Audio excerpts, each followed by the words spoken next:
Hey everyone, Cinephile Mike here, and happy Friday. It is day 38 of Oscar Rewind 2024 edition, my bi-weekly series of videos where I revisit films that reflect the work of this past year's Oscar nominees and winners.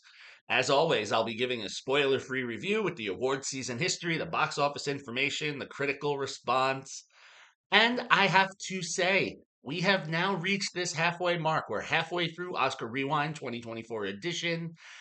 There are still some movie slots that I have left to be filled, so I'm still doing my research. If there are any movies that you would like to hear me talk about that reflect this past year's nominees and winners, let me know in the comments. You can shoot me a message on social media. I might invite you on to chat about it with me. I do have one of those planned later this fall, and it will be great.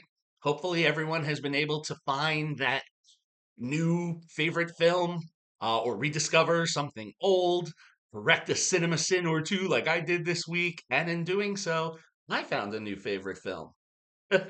As we wrap Score Nero week with another look at a Scorsese De Niro collaboration, this one, Columbia Pictures Taxi Driver. Written by Paul Schrader and directed by Scorsese, Taxi Driver marked Scorsese and De Niro's second collaboration.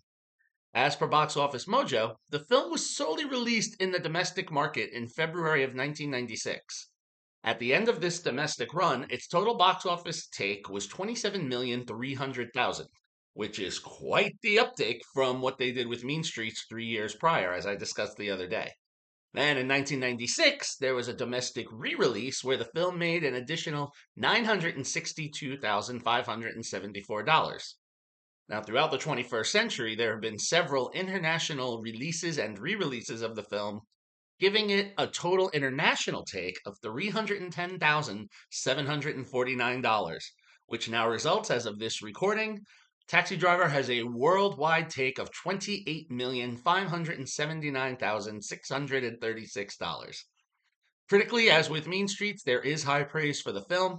As per Rotten Tomatoes, the film sits with an 89% critical rating based on 160 reviews and an audience score of 93% based on over 250,000 ratings. So, I don't need to say, why does this land here? We know, it's Score Nero week. The film's director, Martin Scorsese, earned his 15th and 16th nominations this year for Killers of the Flower Moon, and Robert De Niro earned his ninth Oscar nomination this year for Best Supporting Actor in the same film. However, we need to reference another one of this year's nominees, Jodie Foster, who was only 12 years old as she earned the first of her five Oscar nominations for this film and was nominated in the same category of Best Supporting Actress this past year for her role in Nyad. So a little symbiosis with both De Niro and Foster nominated for Oscars this year, as well as the year the Taxi Driver was in the conversation. In addition to the Best Actor for De Niro and Best Supporting Actress for Foster nods at the Oscars, the film also saw nominations for Best Picture and Bernard Herrmann nominated for Best Music Original Score. Here's an interesting fact about Herrmann. Sadly, he died shortly after recording the score for Taxi Driver, like hours, like right after it was finished recorded, he passed away. And in 1977, he would be nominated not just for this film posthumously, but for another one where he was nominated against himself for the original score for Brian De Palma's Obsession. Of course, what do we all really know Herman for? It's those tingling violins of Hitchcock's Psycho. But I digress. Taxi Driver was the 1976 winner for the Palme d'Or at the Cannes Film Festival and had seven BAFTA nominations. Best Picture, Scorsese for Best Director, De Niro for Best Actor, Best Film Editing for the team involved, and the other three nominations resulted in wins, which were for Herman for the score, and Jodie Foster received two, where she received the Best Supporting Actress BAFTA and the Most Promising Newcomer for Leading Film Roles for her roles that year in Taxi Driver and Bugsy Malone. Film had two Golden Globe nominations for De Niro for actor and Schrader for best screenplay, multiple Critics Guild nominations and awards, and as with Jaws and Mean Streets, this is the third film I've discussed on Rewind this season that has been recognized by the National Film Preservation Board to preserve the film in the Library of Congress, an honor that it received in 1994. As he did in Mean Streets, Scorsese gives us another story of the gritty New York City of the 1970s. An honorably discharged Marine who suffers from insomnia, Travis Bickle, played by De Niro, is trying to figure things out.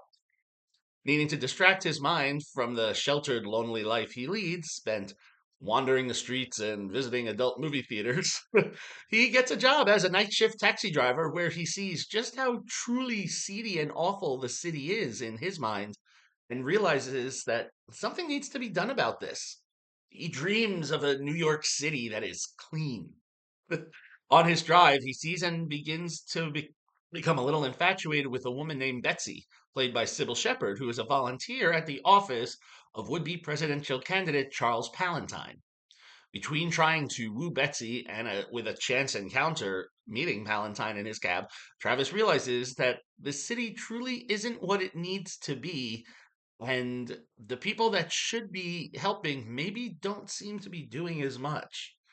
In addition, while on his frequent drives, he sees large amounts of prostitution and crime activity that are occurring on the streets. And one of these that he keeps running into is 12-year-old Iris, who's played by Foster.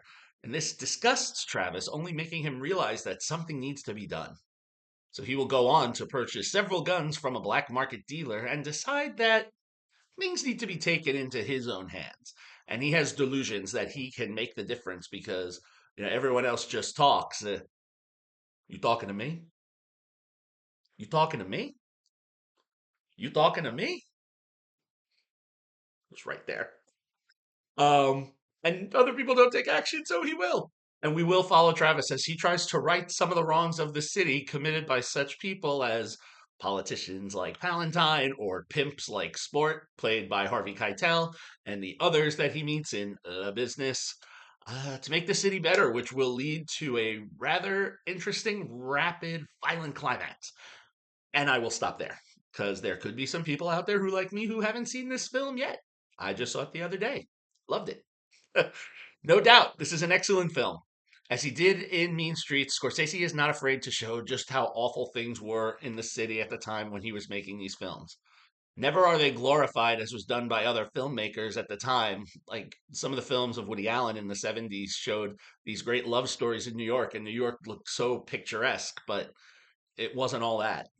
And while the whole city wasn't rife with crime, oftentimes films would shun that for a more idealistic utopian setting.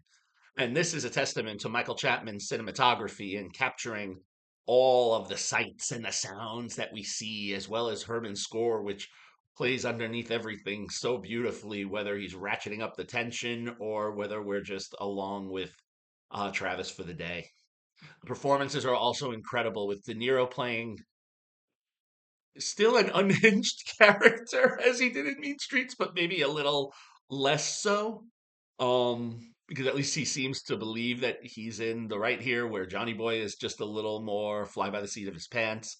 And Foster is absolutely adorable, and I know it's awful to say that given the role that she's playing, a working girl who sadly has seen more than she should have at the age, but Foster's just so genuine, and there's a very touching scene between her and Travis. So you know, love the friendship that these two kind of forge. And the rest of the cast, rounding out the performances, Sybil Shepherd as the demure Betsy, who doesn't quite love all the decisions made by Travis in their dating activities, and Betsy's quasi protector and coworker, and while the film doesn't fully act on it, you can totally tell that her coworker Tom, played by Albert Brooks, is very interested in Betsy, but you're a coworker, not a friend. And Keitel gives a wonderfully sleazy performance as Matthew Sport Higgins, Iris's pimp. Also, the scene where Scorsese casts himself as one of Travis's fares is quite a memorable scene, in which he supports Travis's ideals in realizing that this city is not what it needs to be. So, as I wrap this one up, I have a bit of an opinion on Taxi Driver before I saw it, and based on what was told to me, that it was just another violent mafia type film with excessive craziness, which is why I kind of avoided it for so long. Because some people said when I said, "Oh, I just watched Taxi Driver," they're like, "Why'd you wait so long?" It just wasn't what appealed to me based on what was described, and now it's just continuing to enforce. I can't really take other people's opinions, and some of you take mine, some of you don't, because that was not what the film pitched to me was, is not what I saw. And that's what I love about Oscar Rewind is that it's getting me to kind of revisit or find, not revisit, discover all these new great films.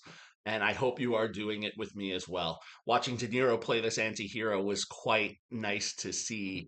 Uh, and it shows some of the reasons why his career has been as lasting as it is. So, after the heaps of praising I have given to the film, plus you saw it if you clicked on it, Taxi Driver is a 5-star film for me. I look forward to rewatching it soon because I'm sure there's so much more I can glean from it on a rewatch now that my initial views of it have been changed. If you would like to catch Taxi Driver, it is currently streaming as of this recording on Prime. So there you have it. That makes a wrap on Score Nero week. If you haven't seen either of these, they do make a very fun double feature. You can truly see how Scorsese's directorial style develops from this one to the other. There are a couple films in between these two, so if you want, you can do a Scorsese marathon. As always, if you like what you heard here, please subscribe to the channel and spread the word. Join in on all of the cinematic goodness. You can follow me on all social media platforms and on Letterboxd, and you can check out my website, cinephilemike.com, for additional exclusive print reviews of all the summer releases coming this Sunday. Reviews for the action-packed sequel Twisters, and a pair of indie fare when I take a look at National Anthem and Oddity. Happy watching, everyone, and until next time, this is Cinephile Mike saying take a break and watch something new.